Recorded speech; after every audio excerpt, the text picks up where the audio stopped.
ఏదైతే రాష్ట్ర ప్రభుత్వము 6 గ్యారెంటీల మీద అమలు పరుస్తానని దొంగ సాకు చెప్పి ఈరోజు ప్రభుత్వం చేజిక్కుంది. మరి ఆ గ్యారెంటీలు నెరవేర్చకపోగా తాత్కార్యం చేస్తూ మహిళలను మోసం చేస్తుంది. కరెంటు మీటర్ల దగ్గరకు పోయింది టకా ఎవరెవరు కాన్స్టిట్యున్సీల వైజ్ గా వాళ్ళు బిల్లులు కొట్టిర్రు.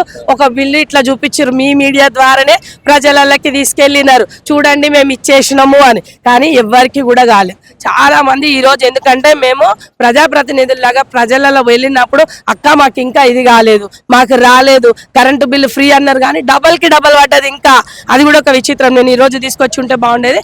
వాళ్ళకి డబల్ కి డబల్ పడ్డది. అంటే మీరు ఇంకా ఎక్కడ దాన్ని అమలు పరిచినట్టు? ఇప్పటివరకు కూడా దాన్ని ఇంకా అమలు పరచలే.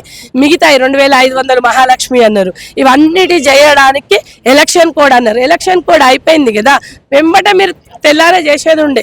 ఇప్పటి వరకు కూడా ఇంకా చేయలేదు. మేము కూడా దానికి టైం చూసుకున్నాం. ఇంకా కొన్ని రోజులు టైం ఇచ్చిన తర్వాతనే మేము ఈ రోజు